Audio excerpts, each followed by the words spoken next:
எங்களுடைய அடிப்படை சாசனம் வேதமும் ஆகமமும் ஃபண்டமெண்டல் ரைட்னு சொல்லுவோம். The first amendment of Kailasa என்னன்னா, ஒவ்வொரு ஜீவனும் பரமசிவ பரம்பொருளை தனக்குள் உணர்ந்து பரமாத்வைத நிலையை, நாமே பரமசிவம், பரமசிவம் நமக்குள்ளேயே இருக்கின்றார் என்கின்ற பரமாத்வைத சத்தியத்தை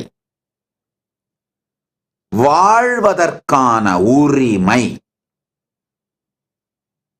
இதை வாழ்வது, நீங்கள் உங்களை பரமசிவ பரம்பொருளாக உணர்வது உங்கள் உரிமை.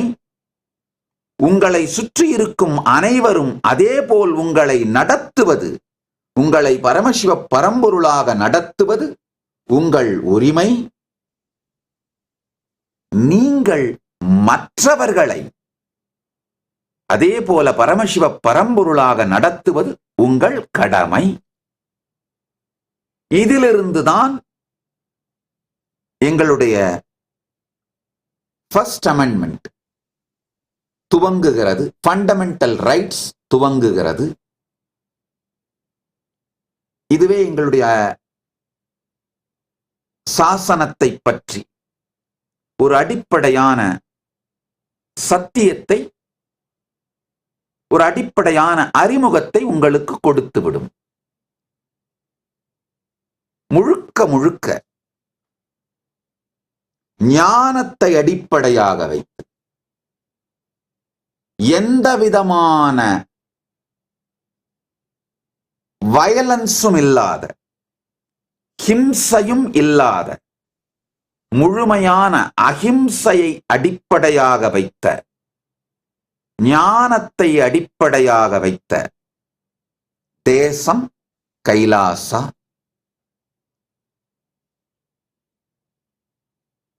அதனாலதான் எங்களுக்கு இராணுவமும் இல்லை,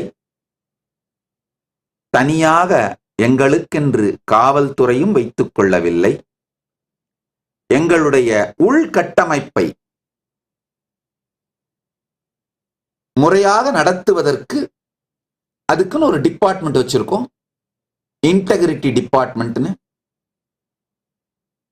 யாராவது ஏதாவது பிழைகள் செய்வார்களே ஆனால் அவர்கள் ஆன்மீக ரீதியான தவம், தியானம் மற்றும் நம்முடைய சனாதன இந்து தர்மத்தில் அளிக்கப்பட்டிருக்கும் பிராயஷ்சித்தங்களை செய்து தங்களை தாங்களே மாற்றிக்கொண்டு மேல்நிலைக்கு வந்து ஆன்மீக உயர்நிலையை அடைவதற்கான வழிகாட்டுவதற்கான ஒரு அமைப்பை வைத்திருக்கின்றோம்.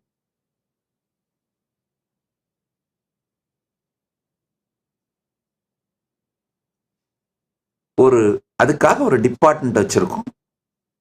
அது ஸ்பிரிச்சுவல் இன்டெகிரிட்டி டிபார்ட்மெண்ட். ஆன்மீக நேர்மைத்தன்மையை நமக்குள் மலரச் செய்து கொள்வதற்கான துறை. இப்போ லைவ்ல ஐயா திரு சாட்டை துரைமுருகன் அவர்கள் கேள்வி கேட்கிறாங்க. இவர் உண்மையான நித்யானந்தர் அல்ல, ஏஐ தொழில்நுட்பம் என்று சிலர் சொல்கிறார்கள். ஐயா,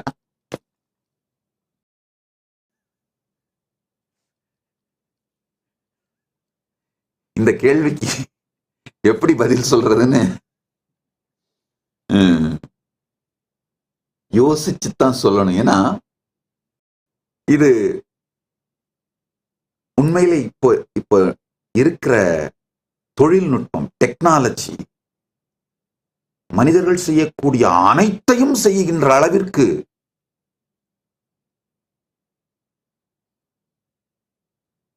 ஏஐ தொழில்நுட்பம் வளர்ந்து விட்டது.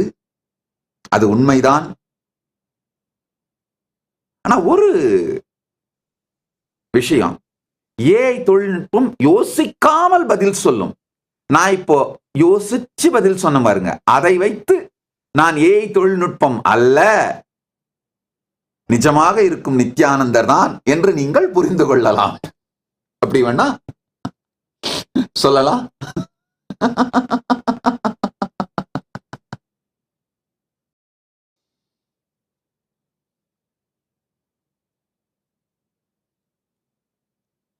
எங்களுடைய ஃபர்ஸ்ட் அமெண்ட்மெண்ட், ஞாத்வா தேவம் சர்வபூதேஷு சிவம் ஸ்திதம் அவ்யயம் பஜந்தி தே தீராக மோக்ஷம் இச்சந்தி யதய சதாக. அனைத்து உயிர்களிலும் பரமசிவ பரம்பொருள் என்றும் அழியாத ஆத்மாவாக நிலை பெற்றுள்ளான் என அறிந்த ஞானிகள் நித்தியமாக அவனை வழிபட்டு மோட்சத்தை நாடுகின்றனர். இதை அடிப்படையாக வைத்து நீங்கள் உங்களை பரமசிவ பரம்பொருளாக உணர்வதற்கும் மற்றவர்களையும் பரமசிவ பரம்பொருளாக உணர்வதற்கும் உங்களுக்கு அளிக்கப்படும் சுதந்திரமே முதல் சுதந்திரம். இதுதான் ஃபண்டமெண்டல் ரைட். இதை நீங்கள் வாழ்வதற்கான சூழலியல், ஆன்மீக சூழலியல் தான் இந்த கைலாசம். இதே ஞான கருத்தை தங்கள் வாழ்க்கையாக ஏற்றுக்கொண்ட நபர்களோடு வாழ்வது தாங்கய்ய ஸ்வர்க்கம், அதுதாங்கய்ய கைலாசம். அதாவது கருத்தியல் ரீதியாக ஒத்த இனிமையான ஒன்றுபட்ட கருத்துடைய மக்கள் ஒன்றாக இணைந்து வாழும் பொழுது அவர்கள் ஒரு மிகப்பெரிய ஆன்ம பலமாக மாறுகின்றார்கள். ஒரு நாடு அப்படின்னா என்னன்னு ஒரு சின்ன விளக்கம் சொல்லிடுறேன், கேட்டுக்கோங்க. ஒண்ணுமே இல்லைங்க. ஒரு 100 பேர் ஒரே ஃப்ரீக்வன்சியோட வைப்ரேட் ஆகிறது, ஒரே கருத்தோட ஒத்த கருத்தோடு வைப்ரேட் ஆகிறது. அந்த ஒத்த கருத்துக்காக, அந்த ஒரு சத்தியத்திற்காக தங்கள் வாழ்க்கையை தியாகம் செய்து அதை ஆனந்தமாக வாழ்வதுதான். அந்த மாதிரி ஒரு இன்ஃப்ராஸ்ட்ரக்சர் தான் ஒரு நாடுங்க. வேற ஒண்ணுமே இல்லைங்க. எல்லா மிகப்பெரிய நாடுகளுமே ஒரு ஒரு குழு, ஒரு 100-200 பேர் ஒரு பிரின்சிபிள, ஒரு கருத்தை ஏற்றுக்கொண்டு எடுக்கின்ற முடிவுகள் தான் ஒரு நாடுங்க. அந்த முடிவுகளைத்தான் கோடிக்கணக்கான மக்கள் நடைமுறைப்படுத்துகிறார்கள். அப்படித்தான் எல்லா நாடுமே நடக்குதுங்க.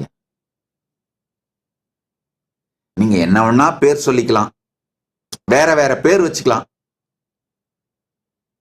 வேற வேற அரசியல் தத்துவங்கள்னு வச்சுக்கலாம். ஆனா நடைமுறையில இப்படித்தான் நடக்குது. அதே போல ஒரு சில 1000 பேராவது இந்த ஒரு கருத்துக்கு, சனாதன இந்து தர்மம் சத்தியம், அதை புனரமைத்து அதன் மிகப்பெரிய உலகத்திற்கு அளிக்க வேண்டிய பங்களிப்புகளை உலகத்திற்கு அளிப்பது சத்தியம், இது சாத்தியம் அப்படிங்கிற இந்த ஒரு சத்தியத்தை உயிராக கொண்டு அதற்காக தங்கள் வாழ்க்கையையே அர்ப்பணிக்கும் சில 1000 பேர் ஒன்றிணைந்ததனால் பரமசிவ பரம்பொருளின் பேரருளும் அவரால் அளிக்கப்பட்டதனால் இந்த கைலாசா அவர் அருளாலே நிஜமாக மாறியது. இனிமையாக ஆனந்தமாக வளர்ந்து கொண்டிருக்கின்றது. இதுதான் உண்மைங்க. பிராக்டிக்கலா ஒரு ஃபங்க்ஷனல் நேஷனா நடக்கிறதுக்கு என்னென்ன வேண்டுமோ அதை செய்து விட்டோம். இதுக்கு மேல வளர்வதை மட்டும்தான் செய்யணும். நாங்க மற்ற நாடுகள் போல ஒரு பொலிட்டிக்கல் சார்ந்த, பொலிட்டிக்கல் ஐடியாலஜி சார்ந்த நேஷன் கிடையாது. நாங்க உலகம் அனைத்திற்கும் பங்களிப்பதற்காக, உலகம் அனைத்திற்கும் சேவை செய்வதற்காக சனாதன இந்து தர்மத்தை அடிப்படையாக வைத்து உருவாக்கப்பட்ட அப்பொலிட்டிக்கல் நேஷன். அரசியலை கடந்த ஆன்மீக தேசம். Nityanandam. Thank you for watching, and if you found the video enlightening, Please give it a like, share it with your loved ones, and subscribe to stay connected with us. don't forget to click the bell icon to receive the notifications.